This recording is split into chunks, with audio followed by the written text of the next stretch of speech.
Sejam muito bem-vindos a mais um dia do nosso estudo bíblico.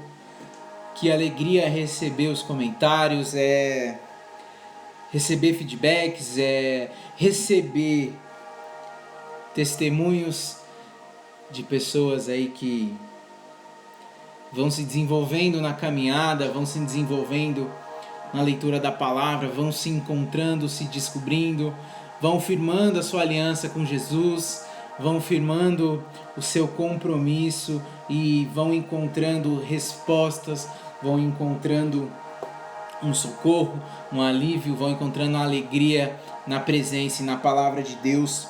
Hoje nós vamos encontrar aqui grandes histórias, nós vamos continuar desenvolvendo esse estudo bíblico, nós vamos continuar aqui construindo um caminho para chegar mais perto de Jesus, e eu glorifico muito a Deus por cada um de vocês que tem compartilhado esse vídeo, por cada um de vocês que tem sido um instrumento para que outras pessoas também recebam essas palavras em suas casas, para que outras pessoas também possam compartilhar desse momento de estudo, desse momento de ensino, para que eu agradeço a cada um de vocês que tem enviado essas mensagens e tem compartilhado, feito com que pessoas possam fazer parte dessa construção que nós estamos fazendo aqui.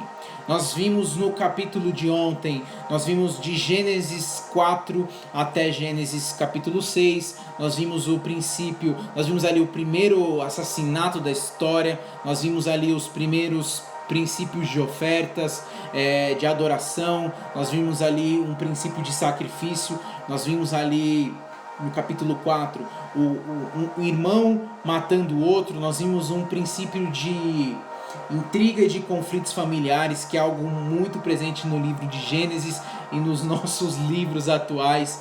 Nós vimos aqui o quanto as famílias elas passam por conflitos intensos e difíceis. Nós vimos também a genealogia da família de Adão, nós vimos ali a história de Enoque, um homem reto, um homem que andou com Deus, um homem que foi arrebatado, um homem que foi levado a morar no céu sem experimentar a morte, porque experimentou um caminho contrário ao que Adão e Eva construíram. Um homem que resolveu quebrar as sentenças de maldição hereditária sobre a sua vida e fazer o caminho inverso. Enquanto Adão e Eva tinham tudo no paraíso, resolveram escolher pelo pecado. Enoque era um homem que vivia numa geração pecaminosa, mas escolhe viver na presença de Deus e Deus o leva. Nós vimos por final a história de Noé, o princípio da história de Noé. Nós vimos o resgatador, nós vimos a cultura de um Deus que trabalha sempre trazendo resgate. Deus sempre prepara um resgatador para a sua geração, e graças a Deus, por intermédio de Jesus Cristo, nós temos acesso à presença do Pai, nós temos acesso a palavra divina, a palavra que nos transforma. Amém? Então hoje nós vamos ler de Gênesis capítulo 7 ao capítulo 9. Nós vamos continuar trazendo a história de Noé, nós vamos trazer o desdobramento do dilúvio e da aliança que Deus faz com Noé.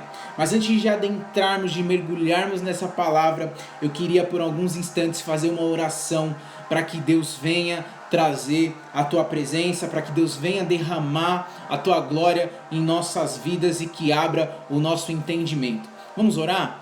Pai, em nome de Jesus, eu quero te agradecer, eu quero glorificar o teu santo e poderoso nome, pedindo, Pai, nesse momento, para que o Senhor venha, Senhor, a trazer a Tua presença sobre nós, Pai. Invade a Tua presença sobre nossas casas, sobre os ambientes a qual nós estamos compartilhando desse vídeo, desse momento de instrução da Tua Palavra, desse momento onde a Tua Palavra está sendo aqui ministrada, que a Tua Palavra está sendo ensinada, Pai, que a Tua Palavra de alguma forma está sendo pregada. Eu glorifico o Teu nome, Senhor, eu me esvazio de mim, todo conhecimento humano, todo pensamento e sabedoria humana, agora dá lugar, Senhor, ao Teu Espírito Santo. Eu te dou liberdade aqui, Senhor. Pai, usa a minha vida como um canal nesse momento, para que a Tua Palavra seja lançada, para que a Tua Palavra seja seja lançada com eficiência, com poder e com autoridade, com discernimento, com capacitação do Teu Espírito, para que venha, Senhor, a Tua glória, para que venha, Senhor, a Tua glória, para que venha, Senhor, a Tua glória, em nome de Jesus. Eu te agradeço, Senhor, e eu oro em nome de Jesus, em nome de Jesus, no nome de Jesus, aleluia, glória a Deus, glória a Deus. Vamos embarcar então nessa leitura de hoje. Vamos mergulhar nesse oceano. Gênesis capítulo 7. Gênesis capítulo 7. Eu intitulo esse capítulo como Águas de um Recomeço. Deus, ele tinha se entristecido com a humanidade, ele tinha se entristecido com a perversidade da humanidade, e por isso ele sentenciou ali a Noé. Ele colocou ali que Noé seria um resgatador, mas que todo o resto da humanidade seria destruído. Deus é um Deus de graça, é um Deus de misericórdia. Deus é um Deus que deu chances àquele povo. Deus, por um período de 120 anos, Deus permitiu que aquele povo tivesse uma oportunidade de se arrepender dos seus maus caminhos, e eles mesmo assim seguiram suas vidas como se fossem independentes de Deus, como se fossem obra e pertences do pecado, não querendo se voltar a Deus. Então Deus resolve destruir todo aquele conceito, aquele período, aquela raça humana naquele momento, aqueles gigantes, tanto homens como animais gigantes. Deus resolve destruí-los todos através do dilúvio. Então Deus havia dado a Noé a direção para construir uma arca, e Deus havia feito uma aliança. Agora, o capítulo 7, nós vamos entender o processo do dilúvio. E o capítulo 7, versículo 1 diz: Então o Senhor disse a Noé: Entre na arca, você e toda a sua família, porque você é o único justo que encontrei nesta geração. Você consegue imaginar o que é Deus falando a um homem? Você é o único justo que eu encontrei nessa geração. Você consegue imaginar o quão perdido estavam aquele povo, o quão perdido estavam aqueles homens, o quão perdido eles viviam, o quão errado eles viviam? Para despertar tamanha ira de Deus, a iniciativa aqui foi novamente do Senhor, assim como no caso de Abraão, ou seja, Deus procura aqueles a qual Ele ama, Deus, Ele procura cada um de nós. Muitas das vezes Deus, Ele nos chama para caminhar com Ele, nos chama para um momento de intimidade. Deus ama ter intimidade com cada um de nós. Alguns Ele chama para ter durante as madrugadas, alguns Ele fala por meio de sinais, alguns Ele fala com uma voz perceptível, alguns Ele mostra, alguns Ele fala em sonhos, mas pode ter certeza que Deus ainda fala, e Deus tem prazer em estabelecer comunicação conosco. A Bíblia vai dizer que Deus começa a dar direção a Noé a respeito daquilo que Ele quer que ele salve na arca. De todo animal limpo tomarás para ti 7 e 7, o macho e sua fêmea, mas dos animais que não são limpos, 2, o macho e sua fêmea. Ou seja, a ordem de Deus é para Noé levar com ele na arca 7 casais de cada espécie de animal limpo, ou seja, de animais puros, de animais que vão constituir uma geração pura. Deus está purificando não só os homens, não está purificando somente a humanidade, Deus está purificando toda a sua criação.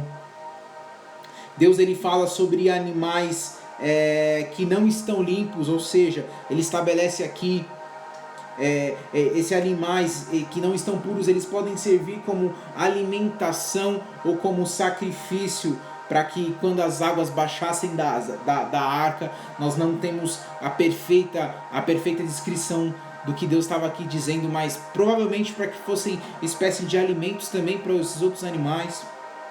O versículo 4, então diz o Senhor: daqui a 7 dias farei chover sobre a terra 40 dias e 40 noites, e farei desaparecer da face da terra todos os seres vivos que fiz.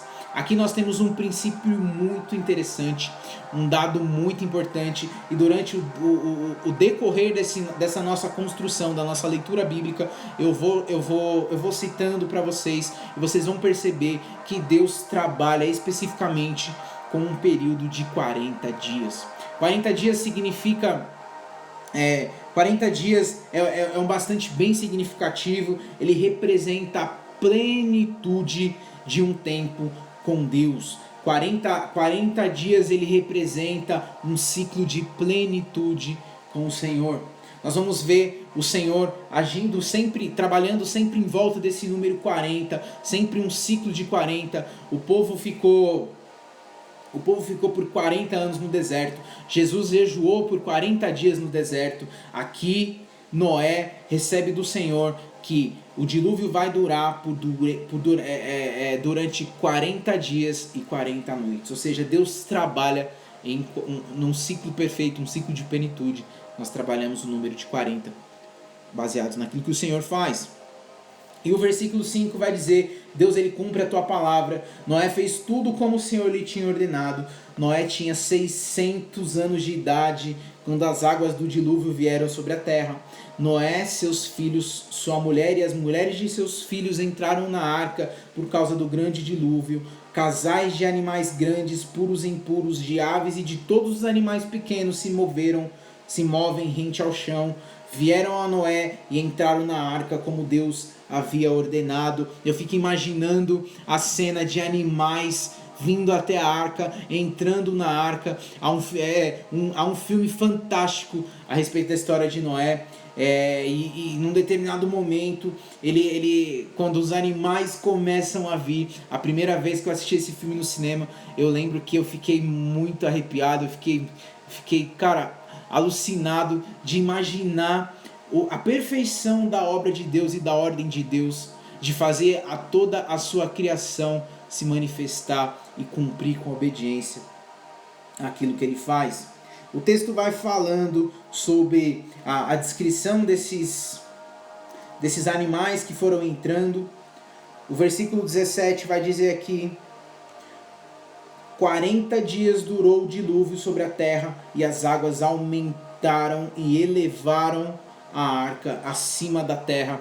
A arca, como eu disse, ela não foi construída para andar em termos de direção, ela foi feita somente para flutuar sobre a terra. Nós não temos a localização exata de onde Noé morou após o dilúvio, porque Deus realmente foi o condutor de todo aquele processo. As águas subiram até quase 7 metros acima das montanhas. Você consegue imaginar o nível de água que foi. A questão é que veio realmente uma chuva, realmente veio águas para que viessem transformar a humanidade de uma forma por completo. O versículo 21 vai dizer que todos os seres vivos que se movem sobre a terra pereceram. Aves, rebanhos domésticos, animais selvagens, todas as pequenas criaturas que povoam a terra e toda a humanidade. Tudo o que havia em terra seca e que tinha nas narinas o fôlego de vida morreu. Todos os seres vivos foram exterminados da face da terra, tanto os homens como os animais gigantes, os animais pequenos, os animais que se moviam rente ao chão e as aves do céu foram exterminados da terra. Só restaram Noé e aqueles que com ele estavam na arca. E finaliza esse capítulo dizendo: e as águas prevaleceram sobre a terra 150 dias. As águas prevaleceram na terra sobre muito tempo. Como é interessante a história de Noé. Como é interessante o que Deus faz e como esse homem cumpriu. No capítulo 8 nós vamos ver aqui que Noé vai construir um altar a Deus. Noé, ele estabelece um princípio de adoração. Noé muda agora o princípio. Nós vemos a primeira vez uma oferta sendo lançada em adoração a Deus com a história de Caim e Abel. Agora Noé traz um novo princípio. Noé eleva um nível. Noé traz a nós um princípio de construir um altar. No capítulo 8, vai começar dizendo: E então Deus lembrou-se de Noé e de todos os animais selvagens, rebanhos domésticos que estavam com ele na arca, e enviou então um vento sobre a terra, e as águas começaram a baixar. Olha o poder do nosso Deus. Um sopro do nosso Deus muda toda a atmosfera. Um sopro do nosso Deus muda todo o ambiente. Eu não sei o que você tem vivido, eu não sei por qual tipo de situações você tem passado, mas eu posso te garantir que um comando do nosso Deus muda toda a nossa história. As fontes das profundezas e as comportas do céu se fecharam e a chuva parou, e as águas foram baixando pouco a pouco sobre a terra. Ao fim de 150 dias, as águas tinham diminuído, e no 17º dia do mês, a arca pousou nas montanhas de Ararat. As águas começaram a baixar, e no primeiro dia do 10º mês apareceram os topos das montanhas. No versículo 7, esperando que a terra tivesse aparecido, Noé soltou um corvo e esse ficou dando voltas. O voo do corvo ele era observado da arca. O pássaro ficou sobrevoando a região para tentar encontrar um lugar onde eles pudessem habitar. Mas ele ainda não encontrou um lugar onde ele pudesse habitar, onde ele pudesse descer. Ele não encontrava ali um lugar onde tivesse terra firme, terra boa o suficiente para ele reestabelecer a conexão de vida que ele tinha antes da arca. Então eles continuam. O versículo 12 vai dizer que esperou ainda outros 7 dias e de novo soltou uma pomba, mas ela não voltou. Ele tenta, ele continua, ele permanece, ele continua fiel a Deus, ele continua em obediência, ele continua firme ao propósito. No 27º dia do 2º mês, a terra estava completamente seca. E então Deus disse a Noé, versículo 15, saia da arca, você e sua mulher, seus filhos e as mulheres deles, faça que saiam também todos os animais que estão com você, as aves, os animais, os grandes e pequenos, que se movem rente ao chão, faça-os sair para que se espalhem pela terra, sejam férteis e se multipliquem. Aqui Deus está como se fosse uma renovação da aliança que ele tinha feito. O fato do Senhor falar com Noé mostra o marco da grande graça dele para com Noé, e mostra o quanto ele estimava Noé, mostra o quanto ele era querido, mostra o quanto ele era amado. Deus fala conosco, Deus continua se comunicando conosco porque Ele também nos ama, porque Ele nos deseja, porque Ele tem prazer em nós. Muitas vezes nós só precisamos estar sensíveis àquilo que Deus quer falar. Muitas vezes nós só precisamos estar sensíveis ao que Deus está querendo fazer. Muitas vezes nós ficamos com os olhos focados, com a nossa mente focada nos nossos desafios, nos nossos problemas e muitas vezes também nas nossas limitações, e nós não conseguimos entender, nós não conseguimos ouvir, nós não conseguimos discernir aquilo que Deus está falando. Então, no versículo 16, então Deus fala a Noé para que eles saiam da arca, para que eles para que os animais todos também saiam, e Deus refaz a mesma, ele renova a aliança e o comando que ele tinha feito sobre todos esses animais lá em Gênesis capítulo 1, na criação de todos eles. Ou seja, Deus está agora dando a eles a ordem de refazer todo o processo, de recomeçar. E Deus fala com cada um de nós: recomeça. Seja lá onde você tenha se perdido, seja lá onde você tenha errado, seja lá onde você tenha caído, seja lá onde você tenha sido corrompido pelo pecado, seja lá onde você tenha sido confundido, conduzido a um caminho de distância da presença de Deus. Deus hoje diz para você: recomeça, reconstrói, transforma. Eu tô apagando esse monte de sujeira, eu estou tirando esse lamaçal da sua vida, eu estou colocando sobre você um novo caminho, eu estou colocando sobre você novas terras. Eu vim com águas de dilúvio para transformar, para purificar a tua vida e para te dar uma nova oportunidade. Recomeça. Sejam férteis, multipliquem-se, espalhem pela terra. Versículo 18: Então Noé saiu da arca com sua mulher, seus filhos, as mulheres deles e com todos os animais. Tudo o que se move sobre a terra saiu da arca, uma espécie após a outra. E no versículo 20, quando Deus dá-nos uma nova chance, quando Deus nos comissiona a um novo caminho, então nós seguimos com o princípio de adoração. Nós seguimos com o princípio de adoração àquele que é digno de ser adorado.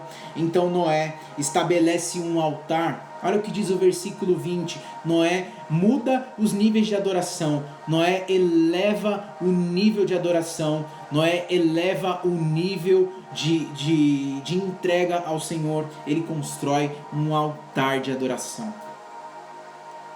Versículo 20. Depois Noé construiu um altar dedicado ao Senhor e, tomando alguns animais e aves puras, ofereceu-os como holocausto, queimando sobre o altar.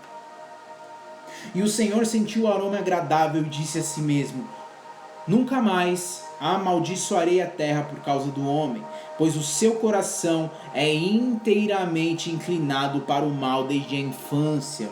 E nunca mais destruirei todos os seres vivos como fiz dessa vez. Enquanto durar a terra, plantio e colheita, frio e calor, verão e inverno, dia e noite jamais cessarão. Noé edificou um altar ao Senhor, e a primeira menção de sacrifício de adoração desde os dias de Caim e Abel, que nós vimos lá em Gênesis 4, os versículos 3 e 5, agora nós vemos um novo padrão. Aqui a gente pode entender que essa prática foi perpetuada pela linhagem das pessoas na fé. Aqui Noé estabelece um princípio, uma devoção de júbilo, uma devoção de reconhecer a magnitude do Senhor. Noé oferece um holocausto em animais, aves puras que foram preservadas na arca. Noé estabelece um princípio de sacrifício, entrega pura. Nós não devemos entregar ao Senhor qualquer coisa. Nós devemos entregar aquilo que é mais puro, aquilo que é mais verdadeiro, aquilo que é o mais interessante, o mais importante que nós temos dentro de nós. Nós devemos entregar a Deus o nosso melhor e as nossas melhores ofertas.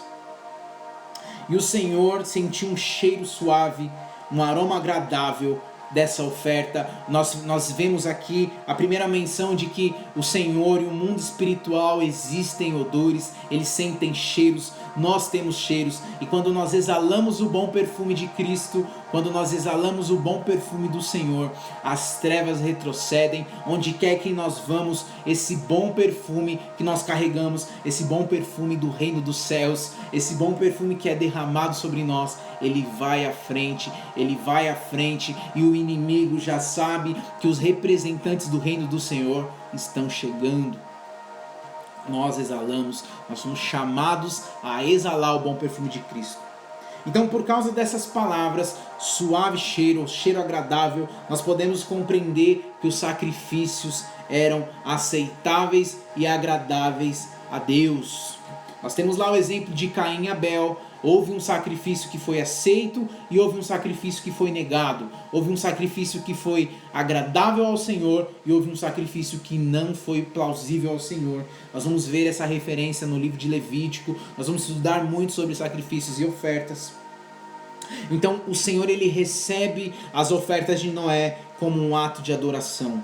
E o Senhor disse em seu coração: não tornarei a amaldiçoar a terra por causa do homem, nem tomarei mais a ferir o ser vivente. Ou seja, um ato de adoração transforma uma sentença de Deus a nosso respeito. Um ato de adoração transforma as expectativas do Senhor e o olhar do Senhor ao nosso respeito.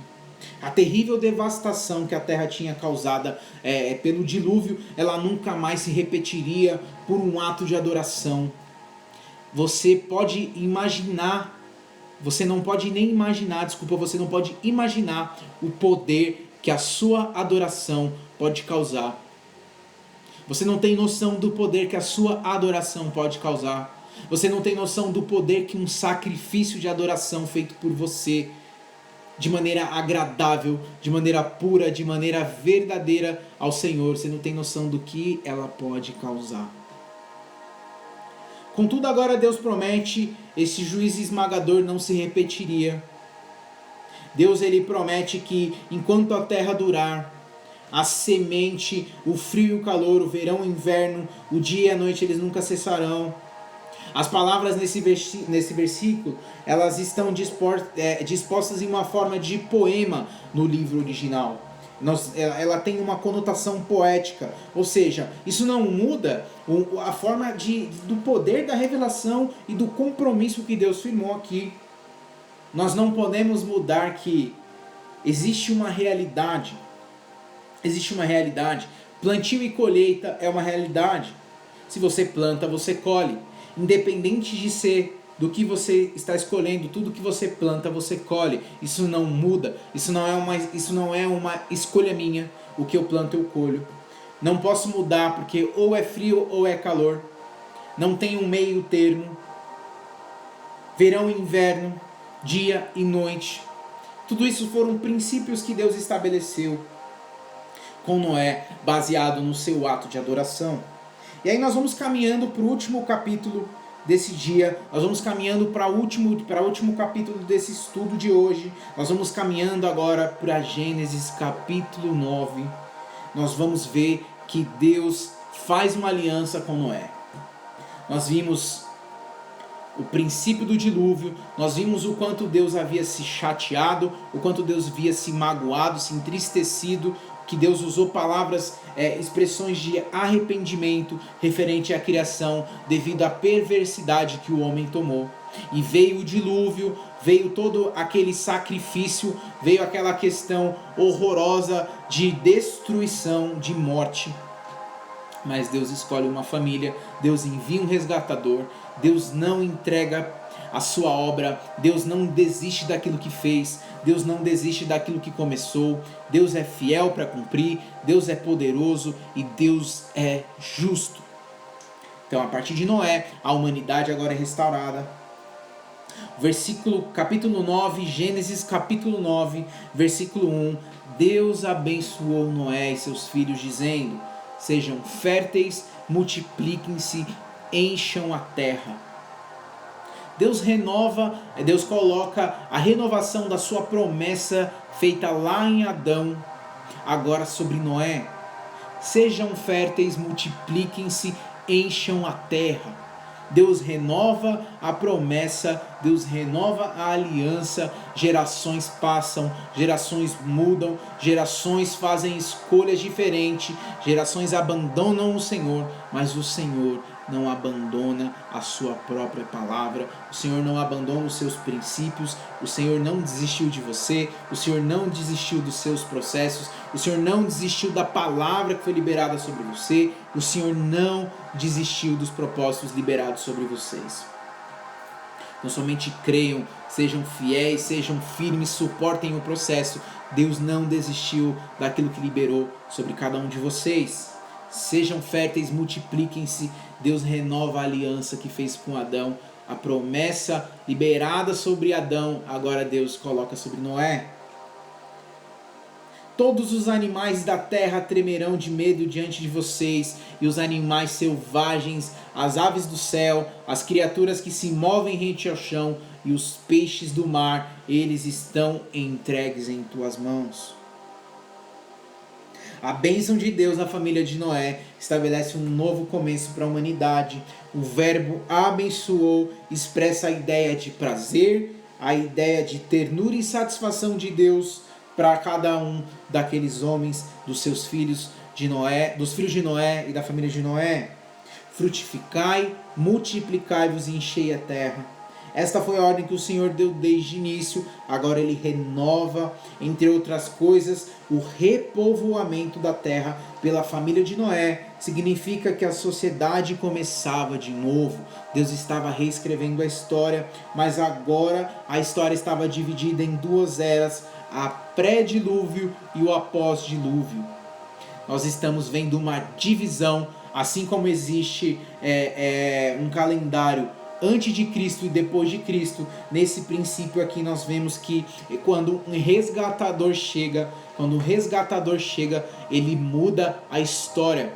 Existe um antes e um depois de quando Deus envia um resgatador. E você que me assiste, você que me ouve, você saiba, Deus te chama para ser um resgatador nessa geração. Deus te chama para ser um resgatador na tua casa. Deus te chama para ser um resgatador na tua família. Deus te chama para ser um resgatador na tua faculdade. Deus te chama para ser um resgatador no teu trabalho. Deus te chama para ser um resgatador na tua igreja. Deus te chama para ser um resgatador no teu casamento. Deus te chama para ser um resgatador na vida dos teus filhos. Deus te chama para ser um resgatador na tua cidade. Deus te chama para ser um resgatador nessa nação.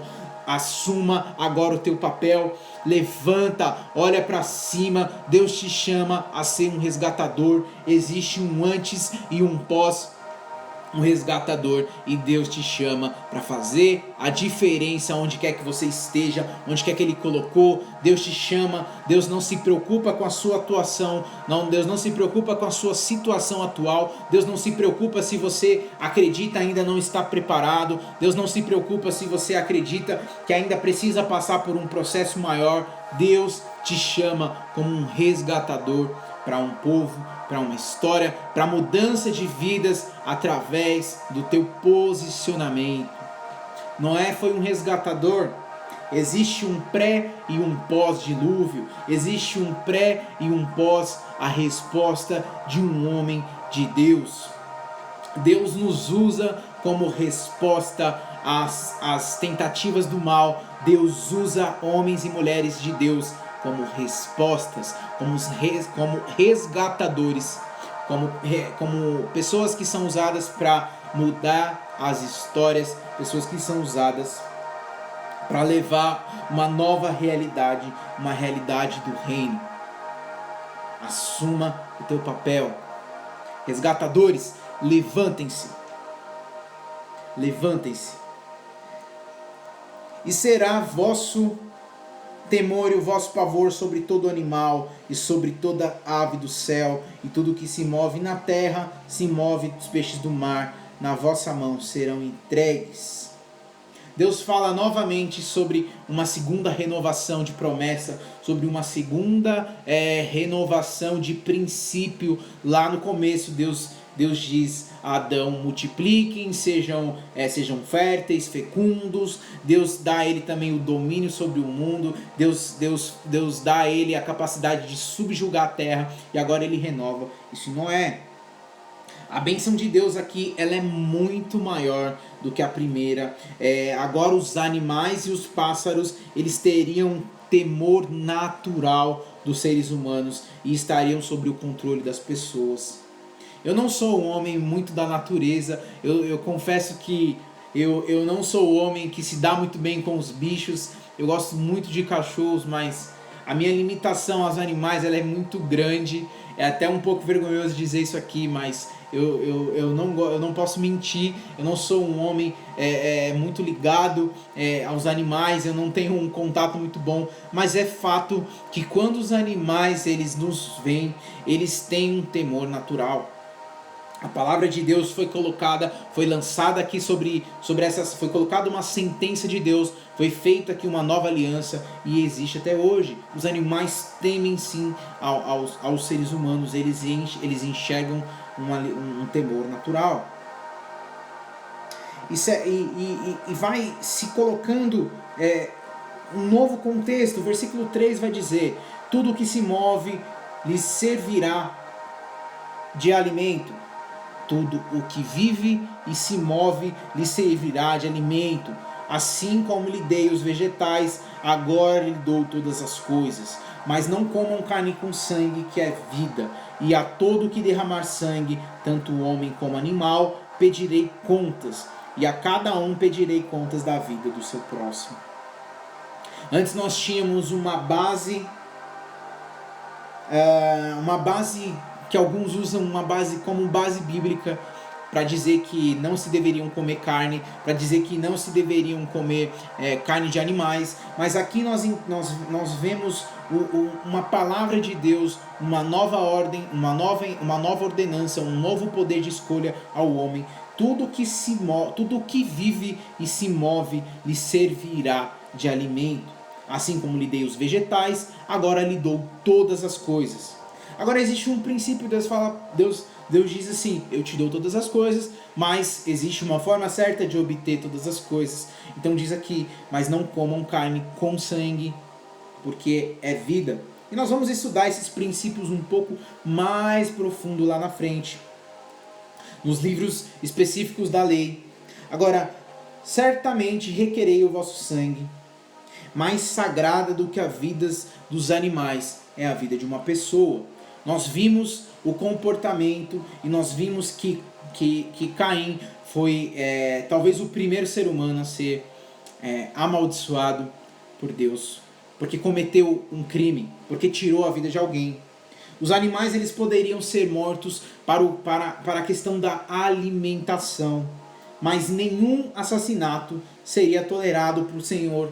Nenhum assassinato seria tolerado pelo Senhor. O Senhor já nos mostrou isso com a história de Caim. Ele não toleraria assassinatos, ele não toleraria a violência, ele não toleraria a morte de uma outra pessoa.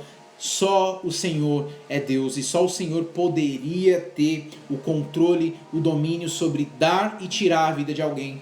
Esse poder sempre esteve sobre Deus. Só Deus tem o direito de escolher, de saber e definir o momento em que alguém nasce e o momento em que alguém morre. O homem não poderia se intervir nisso. E infelizmente nós vivemos cada dia mais dias violentos, dias onde os crimes, as mortes têm aumentado. E nós precisamos clamar ao Senhor pela sua misericórdia, nós precisamos clamar ao Senhor pela tua graça, porque nós precisamos clamar a Deus para que venha e transforme também a humanidade nesses dias atuais. Maranata, vem Senhor nos transformar, vem Senhor nos levar aos princípios do Senhor, para que a nossa vida nessa terra, até que o Senhor venha, seja transformada.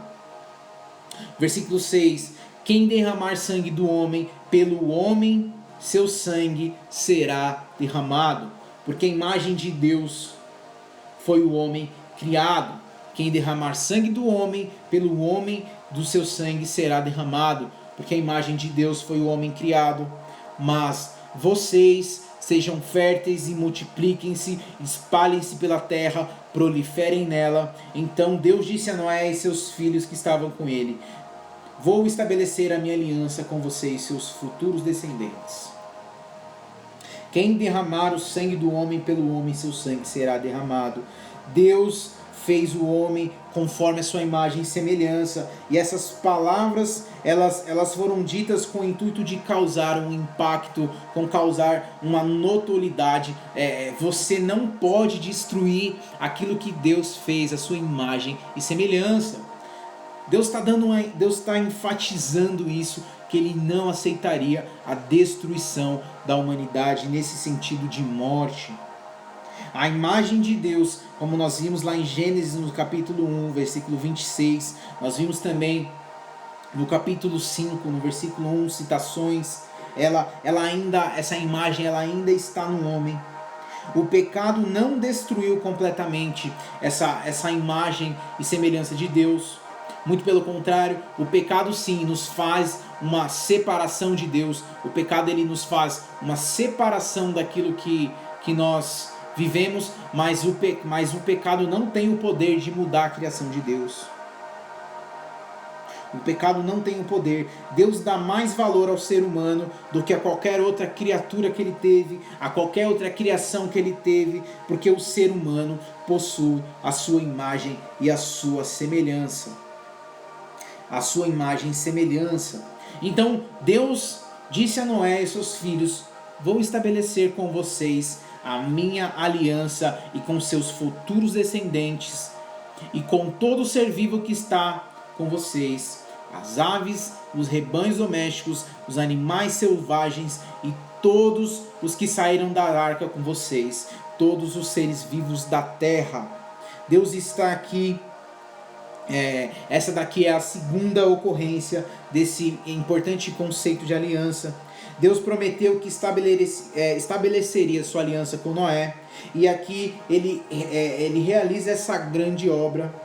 Ele realiza essa grande obra de Deus. Essa aliança assegura a vida dos animais e de todas as espécies. Ou seja, no versículo 11 ele vai dizer: estabeleço uma aliança com vocês, e nunca mais será ceifada nenhuma forma de vida pelas águas de um dilúvio, nunca mais haverá dilúvio para destruir a terra. E Deus prosseguiu: este é o sinal da aliança que estou fazendo entre mim e vocês e com todos os seres vivos que estão com vocês para gerações futuras. O arco-íris, ele é um sinal da promessa de Deus de que nunca mais ia haver dilúvio, de que nunca mais a terra seria uma constante lembrança, uma destruição. Deus jamais destruiria a terra e a vida humana por si só outra vez. Mais tarde nós vamos ver Abraão. Nós vamos ver que Abraão ele pediria um sinal da aliança que Deus fez com ele, ou seja, Deus faz alianças, Deus é um Deus de sinal, Deus é um Deus de alianças, um Deus que se manifesta de diversas formas. Deus ele faz o sinal da aliança e no versículo 3 ele vai dizer: o meu arco que coloquei nas nuvens será o sinal da minha aliança com a terra. Quando trouxer nuvens sobre a terra e nelas aparecer o arco-íris, então me lembrarei da minha aliança com vocês e com os seres vivos de todas as espécies. Nunca mais as águas se tornarão um dilúvio para destruir toda forma de vida, e toda vez que o arco-íris estiver nas nuvens, olharei para ele e me lembrarei da aliança eterna entre Deus e todos os seres vivos de todas as espécies que vivem na terra. E concluindo, Deus disse a Noé, versículo 17, Gênesis 9:17, concluindo, Deus disse a Noé: este é o sinal da aliança que estabelecerei entre mim e toda a forma de vida que há sobre a terra. Então, o arco-íris, ele representa uma aliança eterna de Deus com a humanidade e com todos os seres vivos. O arco-íris ele é um sinal da promessa de Deus de que nunca mais haveria o dilúvio e a terra seria constante lembrança das suas palavras.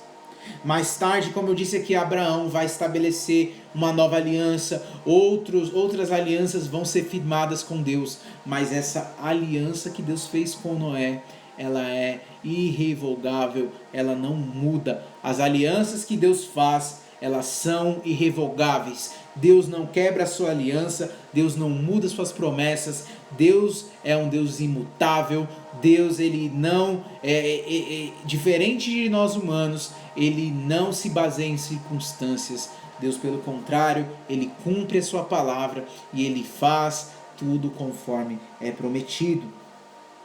Deus é muito bom e Deus faz uma aliança. E então os filhos de Noé, a família de Noé sai da arca, todos vão viver, há uma aliança firmada, há uma proposta de restauração, a humanidade está começando, Deus nos perdoou, Deus nos deu uma nova chance, Deus nos chamou a viver algo novo, então tudo seria só mil maravilhas, tudo seria alegria, estamos sendo restaurados, vamos viver nessa terra como vivíamos, como deveríamos viver lá no Éden, agora vai ser tudo perfeito. Não, infelizmente não. Infelizmente não. A Bíblia vai continuar, vai terminar esse capítulo dizendo um episódio fatídico, um episódio triste. Noé, versículo 20. Noé era agricultor e foi o primeiro a plantar uma vinha. Bebeu do vinho, embriagou-se e ficou nu dentro de sua tenda. Cã, pai de Canaã, viu a nudez do pai e foi contar aos dois irmãos que estavam do lado de fora. Aqui, o versículo 22, e viu Cã, o pai de Canaã, a nudez de seu pai e foi contá-la aos seus irmãos. Aqui não fica claro se a grande ofensa de Cã foi ter visto a nudez do seu pai ou se foi a forma como ele lidou com isso. Os versículos 22, 23 em diante vai dizer que eles vão sugerir que Cã tinha feito um chacota de ver o seu pai nu, ou seja, ele tinha debochado da nudez do seu pai, e esse episódio chegou aos ouvidos de Noé. Olha o que diz o versículo 23. Mas Sem e Jafé pegaram a capa, levaram-na sobre os ombros, e andando de costas para não verem a nudez do seu pai, cobriram. Quando Noé acordou do efeito do vinho e descobriu que o seu filho caçula havia lhe feito, disse: Maldito seja Canaã, escravo de escravo será para os seus irmãos. E disse ainda: Bendito seja o Senhor, o Deus de Sem, seja Canaã seu escravo. Maldito seja Canaã, escravo de escravos será para os teus irmãos. Os filhos de Noé, eles haviam sido abençoados com o pai, lá em Gênesis 9, capítulo 1. O começo do capítulo 9, Deus os abençoou. Mas quando soube da sua atitude, quando soube do mau proceder do seu filho, quando soube da atitude de Cã, então Noé amaldiçoou esse e os seus descendentes. Alguns acreditam que esse versículo justifica a escravidão dos africanos, porque de alguma forma se como é uma suposição aqui, eles foram descendentes de Canaã também. E esta é uma interpretação um pouco duvidosa, mas os povos cananitas, eles eram descendentes diretos de Canaã e eles estavam sobre essa maldição de escravidão lançada a partir de Noé. Assim, quando os hebreus, que são descendentes de Sem, estavam às margens do Rio Jordão para entrar na terra de Canaã, Deuteronômio capítulo 1, versículo 1, a gente vai ver esse texto lá para frente, eles foram encorajados por essa realidade, porque já havia uma promessa de vitória sobre o povo cananita. Ou seja, olha a responsabilidade e olha o poder que tem as palavras de um sacerdote, as palavras de um pai sobre os seus filhos. Olha o poder que uma palavra tem a respeito de gerações de filhos. Olha o poder que a palavra de um sacerdote, de um homem de Deus, tem sobre seus filhos. Então cuidado com as palavras que você tem lançado. Se você tem lançado palavras ruins, comece a repensar, peça perdão a Deus, peça que Deus tenha misericórdia, lance palavras, profetize coisas boas aos seus filhos, à sua família, à sua esposa, aos seus amigos, enfim, lance palavras de bênção. Nós estamos terminando esse capítulo e o versículo 27 vai dizer: Amplie Deus o território de Jafé, habite ele nas tendas de Sem e seja Canaã seu escravo. Depois do dilúvio, Noé viveu 350 anos e viveu ao todo 950 anos e morreu. Então Sem, ele é abençoado com a hegemonia sobre seus irmãos, mas Jafé também foi abençoado. Éber e Abraão eram descendentes de Sem. Então, dessa maneira, a bênção de Sem era a bênção que alcançaria os seus descendentes, os israelitas. Nós vamos ver isso nos próximos dias, em Gênesis capítulo 12. Então, novamente, nós vamos ver aqui um recurso poético que é usado nesses versículos e acrescenta uma intenção de dar notoriedade à construção de genealogia, à construção de futuro. Dessa mesma forma que Noé abençoou seus filhos antes de sua morte, posteriormente, lá na frente, nós vamos ver Jacó também abençoar os seus filhos antes de morrer. Nós vamos ver esse princípio sendo estabelecido. A morte de Noé, ela foi o fim de uma era. Os versículos 28 e 29 vão dizer que ele viveu 350 anos depois do dilúvio e ele morreu ao total com 950 anos. 950 anos, quase 1000 anos, quase um homem milenar. A época da morte de Noé, ela representa o fim de uma história, o fim de uma era. Somente ele e sua família viveram em dois mundos diferentes. Somente Noé e sua família viveram no pré e no pós-dilúvio. Somente eles viveram essas duas épocas diferentes. Somente eles conheceram o mundo antes e depois do dilúvio.